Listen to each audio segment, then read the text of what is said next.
Hey guys, I'm This has new. been this has been go ahead.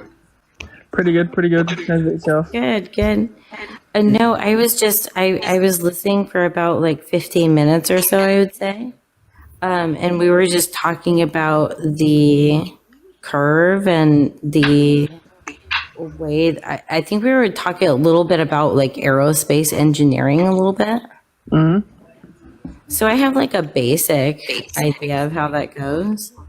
But I don't know. I've read some of the documents when it comes to how, whether you call it a space agency or how they, I understand like a little bit of the engineering side, I guess I'll say. Yeah, ask Marco what he learned. Did he learn to fly over a globe or a flat stationary Earth?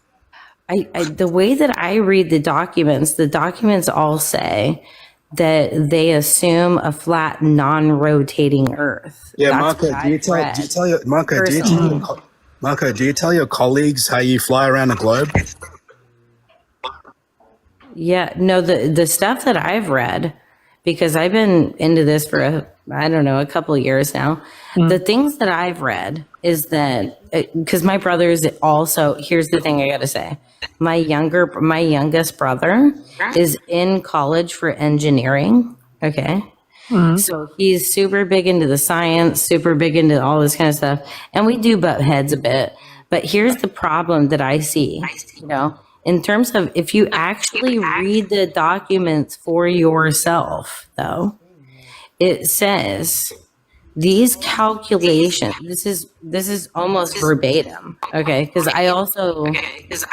I'm a notary. I've been in real estate. I read legal contractual documents, okay? And the way the verbiage is, I mean, it sounds confusing. But when you talk about how to build, okay, so we're talking about engineering and building something. When you sit there and you read the documents about how a craft is constructed, okay, if you look at the blueprints, this is building an airplane, like aerospace engineering, aero, you know, just study the words. It's very simple. When you look at the verbiage, okay, it says based on a non-rotating flat earth, okay, why is that right in there though? That's my question, because I'm into that kind of stuff. I'm kind of a geek, I guess you could say. I read into that kind of stuff. Why would they say flat, non-rotating Earth? You have to imagine that the Earth is not moving then when you're engineering something. Okay, let's reverse engineer it. You also have to understand that when you build your spacecraft, or what you would consider quote unquote a spacecraft, you would have to take in air, propulsion, all these different things. So when we talk about a general airplane and we talk about it being nose up at 3 degrees, okay, so we're talking about a slight tilt, okay, that means that you are traveling if you understand basic aerospace, you know what I'm saying, engineering and the way that the wind works and stuff like that. Yeah, about a 3 degree tilt, nose up, right? Which is how you see every single plane. Yeah, to create This lift, is yeah. witnessing. This is witnessing. Every single person sees a plane, nose up. Okay. The calculations for me don't add up when people want to say, well, but we're going downward. How? How? Well, you're not. It's a flat Earth, you know. That's why they say it's why it's called an aeroplane, because you're flying in the air over a flat plane. It's literally in the word. It's just like you described it there. You know, when you look into the NASA documents on flight, it literally tells you that it's a flat, non-moving plane. So I don't get the argument either. What's up, flat earthers? How's it going? Not much, man. Is this all about flat earth or what? So let me ask you a question. When that aircraft is traveling above the altitude that it has to not crash into something or not become obliterated, you know, like above the sea or something like that, you see these aircraft that are traveling at the speed of sound. You know, they break the sound barrier, they do all this kind of stuff to the point where you can't even see them. Let me ask you a question.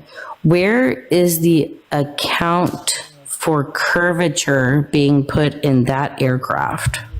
When you're talking about the aircraft, you're speaking about going really, really fast over the sea, and it looks like they're not taking into consideration curvature. They are, because as the distance, if they weren't taking into consideration the pressure altitude, as the Earth curves away, they're going to start climbing. Their distance between the surface of the Earth will indicate a climb. Okay, so as the Earth falls away, if they are, if they're maintaining their speed and their altitude, they're heading their attitude and everything else, and they've got a slightly nose up altitude, like what Angel was saying, why don't you have to dip the nose? If they're maintaining altitude, if you look at it from a long distance away, the aircraft is going to be curving around. No, the only way that you can calculate this type of speed is if they do it over water. That's why you never see it done over land. That's because the sea is level, because they don't actually account for any kind of curvature. No, so You're trying to tell me. Okay, guess what? Rissy, I'm going to answer that question. Have you ever heard of sonic boom? Sonic boom has nothing to do with travel, but go ahead. Make it relevant, please. All right. So it does actually have everything to do with travel, because once you have a pressure wave in front of the aircraft, as the aircraft is going from subsonic to transonic then speed, why can they only do it over the sea? because the sonic boom causes damage to windows, to structures and everything else. It's like an explosion going off. That's BS, because the only reason why you can do it is because water is flat. That's the only place you can do it. You're trying to say, hold on, let me talk. You're trying to say that in every single aerospace engineered spacecraft that can travel at high speeds accounts for curvature. Can you please tell me where that mechanism is? And if you try to say it's like, It's taken into consideration by the pressure altitude on the altimeter of the aircraft. Your point is moot, Rissy, because Theodolites, which is it? Which is the one? Hey. How is it that you can travel the high speeds just over the water? Why? My question was, I spent time in the artillery. If we don't account for Coriolis, we miss. And as far as sonic booms over land, they happen. I've seen them firsthand in Iraq. They're right. You don't normally do sonic booms over land because structures. It'll damage structures. It's a true story. But as far as what I was saying is, I spent time in the artillery. We have to account for Coriolis, the rotation. If not, we miss by miles. Just one question. Can you explain what calculation you had to do specifically by yourself in order to understand the calculation in terms of your artillery? Can you explain it? You mean, do you want me to teach you artillery gunnery? I mean, I can do that. No, not at all. I'm just saying. Well, it's called the big three, number three. There's a lot of computation besides Coriolis, but if you don't add in Coriolis, you miss. Okay, so for you personally, what did you do? Artillery, gunnery. Okay. Period. So, okay, gotcha. Okay, cool. So what is the calculation? What is it that you specifically have to do? Answer my question. Hold on. I'm not doing this. I asked you a question. I asked you a question. You answer, then you ask me a question. No, I don't believe there is a Coriolis. And then we're not. That's your then we're not having a conversation. Oh. No, we are having a conversation. No. You claimed you were in military there is a Coriolis effect. What did you have to do specifically to account for the Coriolis effect in your specific job? Please tell us what you did specifically. So I took a big piece of metal and put it into a cannon. And then we walk over to our FDO, well, actually radios in, with the information. And then we have a battle data computer. And we look at that computer with all the information. And if any pieces of those information is not accurate or correct, we miss. And if we don't have certain pieces of information, we miss. One of the most important ones being Coriolis. It has its own little box. Literally says Coriolis. Do you have any documentation from the military that they use Coriolis? Yes, you can look up the U.S. You can look up the U.S. Army's Field Artillery Training Manual. It's available online. DJ, you're full of fucking shit. DJ, you're full of shit, dude. You're lying your ass off. I'm full of shit. Okay. What branch were you in, DJ? I was in the Army. It was 13 Bravo. U.S. Army, 13 Bravo. Trained out of Fort Sill, was stationed at Fort Carson, and I was stationed at Fort Drum, and then I was stationed in Italy. Yeah, I was in the Marines. I was in the Marines. I've never heard of Coriolis and artillery the whole time I was in the Marines. Coriolis can be easily verified. You're straight up fucking liar, DJ. Dude, it's in the manual. I don't care if you're a Marine. If you're a Marine, you're a terrible Marine. Okay, then. Hey, Mr. Marine. Hey, Mr. Marine. Marine, where do the artillery? Marines and artillery train at? Hey, dipshit. Hey, dipshit. Where do your Marines train at for artillery, dipshit? Where do your Marines train at for artillery, dipshit? Let me see your Coriolis spot. Show the picture of your Coriolis spot. Guys, one at a time, please. One at a time. Where's your artillery train? Show your fucking Coriolis spot. Dipshit. Show the picture of your Coriolis spot. Google the manual, you Show the picture of your Coriolis spots, buddy. Google your That's the first I've ever heard of that. Show the picture of that. You never heard of Look up hurricane Show your fucking Coriolis spots. Let's see. In the northern hemisphere. You're the one Flat can't look up a fucking manual. You mentioned the Coriolis spots. Show your picture of your fucking Coriolis spots. Hey, You mentioned it. You pull it up. You got to do your research. So the flat tards can't look up a manual, right? Flat tards can't look up a manual. Shut DJ Show down. your picture. You know your Marines train at Fort Sill, right? One fact that only works on I flat didn't earth. train at Fort Sill, jackass. We never heard of fucking Coriolis, you fucking lying scumbag. Your proof, DJ. Okay. Long Okay. Do your distance You can look it up. Turn your You can look camera it on, up in the DJ. manual artillery. DJ, You can look it up in the US Army manual. DJ, turn your camera on. Do your calculation, DJ. Shut up, Dick. DJ, I let's ain't see your talking to you, calculation, clearly. buddy, you fucking liar. Okay, guys, come on. Earthers are Hey, so Derek, fucking mentally weak. Derek, I asked one fucking question and lying all of you are scumbag, dude. triggered. You're all fucking show weak. your One proof. question got you all fucking Show your triggered. proof. Show your I am at Coriolis work. spots, buddy. Where's your Why is Coriolis it so hard for spots you at? clowns to Google? You Just Google the bring U.S. Army Hey, Training Manual Coriolis. Oh, the lies we are told and believe because we fail to recognize them by using our own logic and critical thinking. I'm a retired Navy SEAL, sniper, scout sniper, and scout sniper instructor. I fancied myself at a time as being one of the best snipers in the world, certainly one of the best scout snipers in the world, which includes more than shooting, but also skillcraft. Some others would agree. The Coriolis effect is bullshit. The theory is that with the Earth spinning on its axis in a direction of east to west, you would have to compensate for the spin of the Earth when shooting in a westerly or easterly direction. When the bullet would reach the target would either have risen or have dropped based on the spin of the Earth. Shooting north and south would be no difference. It wouldn't have an effect.